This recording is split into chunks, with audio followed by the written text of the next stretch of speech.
Ang pahayag ay umiikot sa isang mahalagang katotohanan. Ang aking pagkatao ay isang biyaya na sabay kong tinatanggap at inisakatuparan. Hindi sapat na ako ay ipinanganak lamang. Kailangan ko rin ipilit ang isang buhay paggaling ako. Sa klase, madalas nating napag-uusapan ang tao ay may kalayaan at pananagutan. Ang dalawang ito ang nagpapangyari ng hindi lang tayo basta mabuhay, kundi lumilikha ng sariling nating landas. Kaya sinasabing natatangi ang aking pagmemeron sapagkat ako lamang ang maaring maging ako. Ibig sabihin, may mga bagay sa mundo na maaaring ituro, may bahagi o gayahin, ngunit ang mismong pagkatao ko, ang aking piniling maging ay hindi kayang palitan o kopyahin ng iba. Ako lang ang magpapasya kung sino ako. Tungkol sa bokasyon at katuparan. Sa pagsasabing hindi nagiging ako kapag wala akong ina ako, ipinapaalala ng aking tunay na sarili ay nabubuo lamang kapag may ina akong tungkulin, desisyon o misyon. Good day, sir. My name is Romulo Emanuel da Prosa Jr., Bachelor of Science in Criminology 3, Tayog. Kaya ang bukasyon ay hindi lang trabaho. Ito ay tugon sa tawang ng buhay, pagsasabuhay ng aking pinakamahalagang halaga, at paghahanap ng papel na bumabagay sa aking kakayanan at deep gladness. Hindi ito pwedeng idikta ng iba dahil wala nang mas skripto sa buhay ko kundi ako mismo.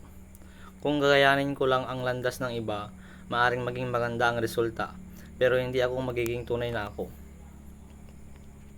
Pagkilala sa sarili, pamamagitan ng ugnayan.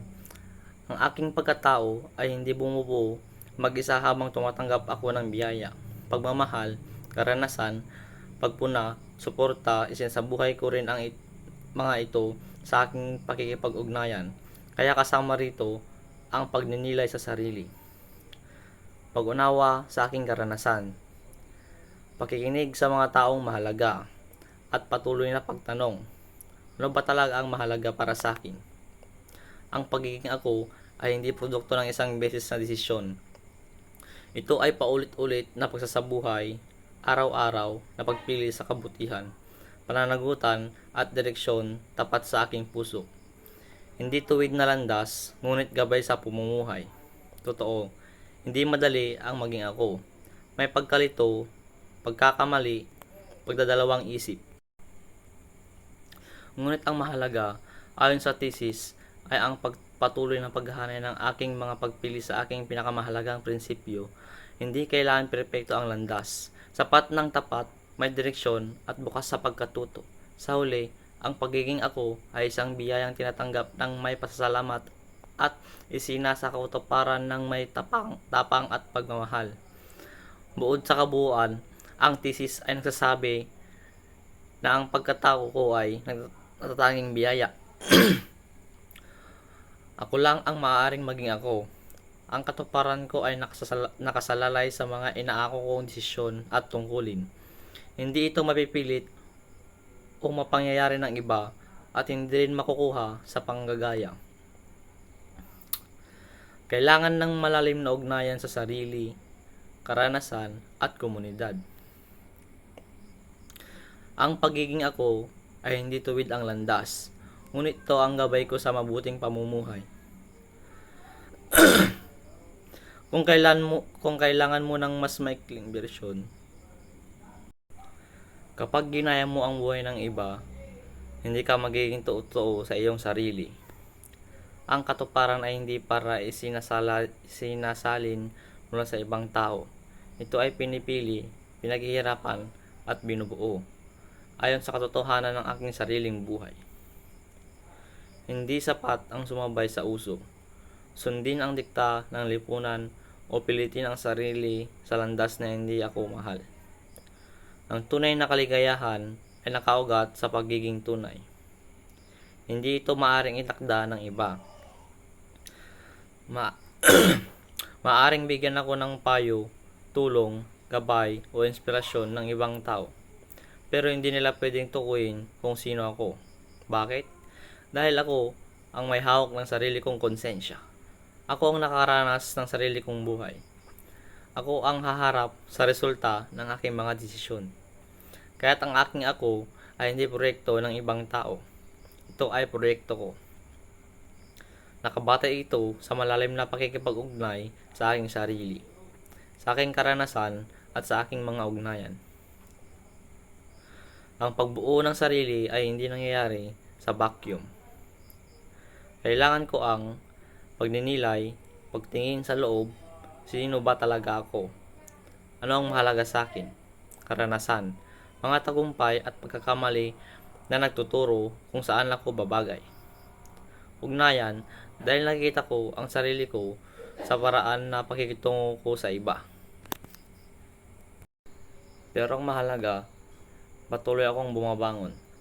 Patuloy akong tumatanggap at nagsasakatuparan ng aking pagiging ako. Patuloy akong pumipili ng landas na totoo sa aking puso. Ito ang pinakamahalagang mensahe ng thesis. Ang pagiging ako ay isang proseso, hindi isang produkto. Pinakasimple at pinakabuod na diwa. Ang buong thesis ay nagsasabing, ang aking pagkatao ay regalo at tungkulin. Tanging ako ang makakapagsabuhay ng pagiging ako. At matatagpuan ko ang tunay na kaligayahan kapag pinili kong maging tunay, may pananagutan at nakaugat sa mga ugnayan at pagpapahalagang mahalaga sa akin. Kahit hindi diretso ang landas, ang pagnanasa kung maging ako ay sapat na gabay sa mabuting pamumuhay. Ang buong thesis ay nakasentro sa ideyang ang pagiging ako ay isang biyayang binigay at isang proyektong isina sa katuparan. Hindi ako sapat na may pangalan ako, may katawan ako, o may pagkakakilanlan ako. Kailangan kong piliin, pagpaguran, at isabuhay ang pagiging ako. Nariyan ang buhay, oo, ngunit ako ang gumawa ng ang kahulugan nito. Pagkatao bilang biyaya at tungkulin. Kapag sinabing ako ay biyayang tinatanggap ko, sabay isinasa katuparan. May dalawang bagay na agad nating makikita. Una, ang buhay ko ay regalo. Hindi ko pinili ang aking kapanganakan, ang aking pamilya, ang aking likas na kakayahan, o ang aking unang karanasan sa mundo. Lahat ng ito ay tinatanggap ko bilang panimulang punto. Ikalawa, ang buhay ko ay misyon. Kapag tinanggap ko ang aking biyayang ito, kailangan ko itong gamitin, linangin at paunlarin. Ang tao ay hindi tapos, hindi kompleto, kundi laging nagiging at ang mismong proseso na pagiging iyon ay nasa aking kamay. Hindi pwedeng regalo lang. Magiging tamad ako at walang direksyon. Hindi pwedeng misyon lang. Magiging burden ang buhay. Kahit kailangan ng pagyakap at pagsasabuhay ng aking pagkatao. Ang natatanging pagiging ako. Sinasabi ng thesis, natatangi ang aking pagmemeron sapagkat ako lamang ang maaaring maging ako. Ito ang pinakasentro ng filosofiya ng tao. Ako ay hindi mauulit. Ang aking karanasan ay iba sa karanasan ng iba. Ang aking pananaw ay hugis ng buhay ko. Ang aking emosyon, trauma, pangarap, takot at pag-asa ay sa akin lamang. Kapag sinabing ako, lamang ang maaaring maging ako. Hindi ito pagyayabang, kundi pagkilala sa katotohanang walang ibang makagagawa sa tungkulin inuukol sa aking mundong ito. Ang papel ng pananagutan. Hindi nagiging ako kapag wala akong inaako. Ibig sabihin, hindi ako nagiging totoo sa aking sarili, kundi ko inaako ang aking mga desisyon, aking mga pagkakamali, aking mga pangarap, aking mga relasyon at aking landas. Ang pagiging tao ay hindi passive, kundi aktibong pakikilahok sa sariling buhay. Hindi ako nagiging ako kung sinusunod ko lang ang gusto ng iba. Hindi ako nagiging ako kung dinadala lang ako ng agos. Hindi ako nagiging ako kung pinipili ko lang ang madali. Ang tunay na ako ay nabubuo kapag inaako ko ang ipinagdudulot ng aking kalayaan. 4. Hindi makukuha sa panggagaya ang katuparan. Ito ang mahalaga. Madali ngayong pagkukumpara, may social media, kultura ng aesthetic life, at pressure na sumusunod sa pamantayan. Ngunit hindi makukuha sa panggagaya ang aking katuparan. Hindi ko pwedeng maging masaya sa buhay na hindi sa akin.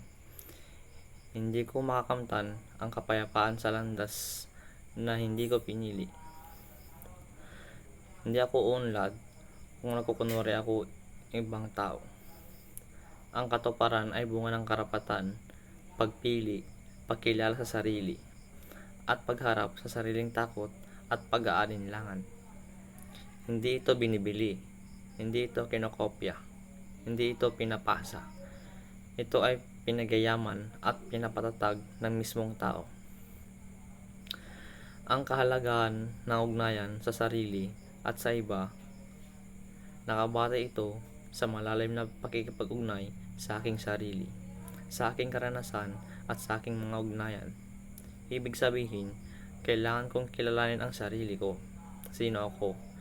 Ano ang aking lakas? Ano ang aking limitasyon? Kailangan kong harapin ang aking karanasan. Ano ang nagtuturo sa akin ng tapang? Ano ang nagturo sa akin ng kirot? Kailangan ko ang mga tao sa paligid ko. Hindi ako mabubuo ng mag-isa.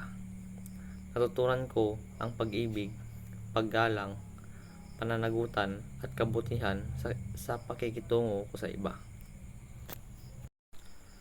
Walang hanggang paghahanay sa kung ano ang mahalaga. Ito ang pinakamalalim na tungkulin ng tao. Ang pagpili kung ano ang tunay na mahalaga. Araw-araw ay may mga desisyong pipiliin ko ba ang tama kahit mahirap. Pipiliin ko ba ang sarili ko kahit may pressure. Pipiliin ko ba ang pag-ibig kaysa sa takot. Pipiliin ko ba ang landas na totoo sa akin kaysa landas ng gusto ng iba. At ang mga maliit na pagpiling ito araw-araw ang siyang bumubuo ng aking pagkatao. Ang tao ay laging nasa proseso ng paghahanay sa kanyang halaga. Hindi ito natatapos, hindi instant, ito ay habang buhay na paglalakbay. Hindi ito tuwid na landas. Hindi ito isang tuwid na landas, ngunit gabay sa pamumuhay. Ang aking paglalakbay bilang tao ay hindi perpekto, hindi laging malinaw, hindi laging matagumpay. May mga panahon na malabo ang direksyon. May mga panahon na para wala akong sagot. May mga panahon na natatakot akong pumili. Pero ang mahalaga, may gabay ako. Ang mismong pagnanais kong maging totoo sa aking sarili. Ang landas ay hindi perpekto. Pero ang gabay ay malinaw, maging ako. Ng buong buo, ng tapat, ng may pagmamahal.